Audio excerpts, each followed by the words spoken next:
Magandang umaga at itong update natin dito pa rin sa binabantayang si Bagyong Odette as of the 5 a.m. Bulletin na inisyo ng Pag-asa. So nakikita natin sa ating satellite imagery na itong ating bagyong si Odette ay bumaybay nga ngayong magdamag dito pa rin yan sa may Visayas area at inaasahan natin na ngayong araw ay lalapit na ito papunta rito sa may Palawan area o sa Sulusi papuntang Palawan area at lalabas ng landmass over the West Philippine Sea ngayong araw. And as of 4 a.m., ito ay tinatayang nasa layong 75 kilometers sa may southwest ng Iloilo City. At ito ay bagyang huminat, nagtatagli na naman ang hanging aabot ng 155 kilometers per malapit sa gitna at pagbugso na aabot ng 235 kilometers per hour. Isang magandang balita, ito ay patuloy na kumikilos sa pakanluran sa bilis na 35 kilometers per hour. Dahil dito, nakataas ang signal number 3 dito pa rin niya sa northern portion ng Palawan kasama na Cagayan, Silio at Cuyo Island. Sa Luzon and sa Visayas naman nakataas sa Guimaras, southern portion of Iloilo, the southern portion of Antique, the central and southern portions of Negros Occidental, and the central portions of Negros Oriental. At sa ngayon, base sa ating image ay wala na tayong nakataas na signal number 3 dito sa Mindanao area.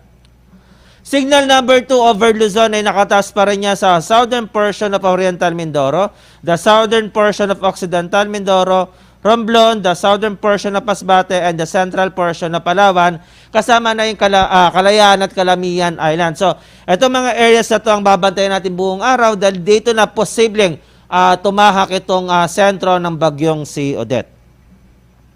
Over the Visayas, nakataas pa rin ang signal number 2 sa Aklan, Capiz, rest of Antique, rest of Iloilo, rest of Negros Oriental, the rest of Negros Occidental, Cebu, Siquijor, and the western portion of Bohol.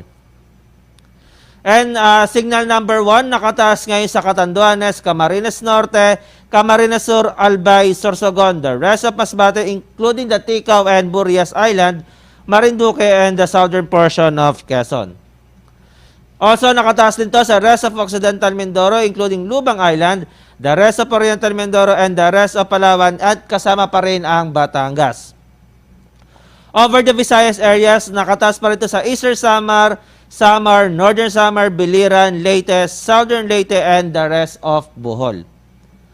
Sa Mindanao area, nakataas pa rin to sa Dinagat Island, Surigao del Norte, Agusan del Norte, Misamis Oriental, Camiguin, Lanao del Norte, Misamis Occidental, northern portion of Zamboanga del Norte at Zamboanga del Sur.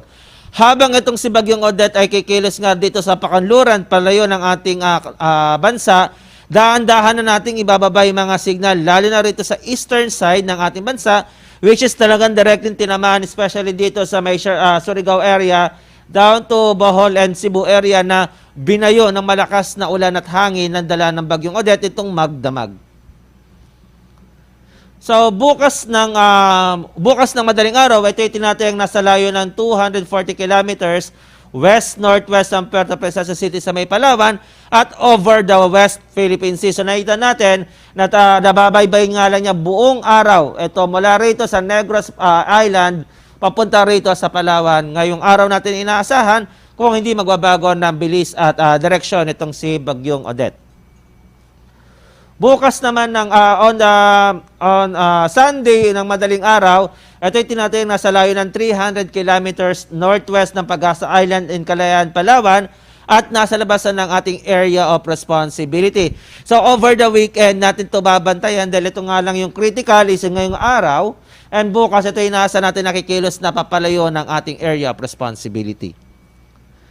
And on Monday ng madaling araw, ito yung tinatayang nasa layong 625 kilometers sa may northwest ng Pag-asa Island sa may Kalayaan, Palawan or nasa 1,040 kilometers naman sa may kanluran ng Central Luzon. So nakikita natin na patuloy na nga lalabas ng ating area of responsibility itong si Bagyong Odette.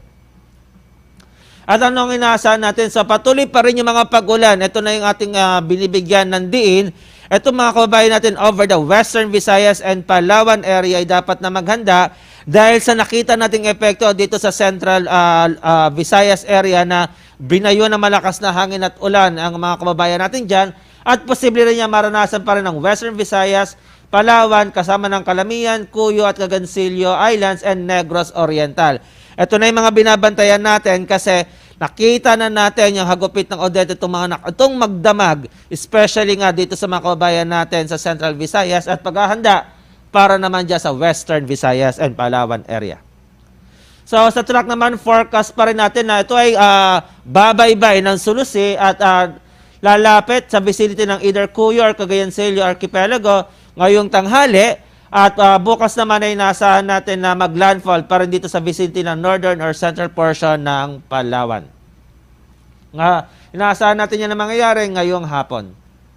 At yan ang latest mula rito sa Weather Forecasting Center ng Pag-asa, Raymond Ordinario nag-uulat.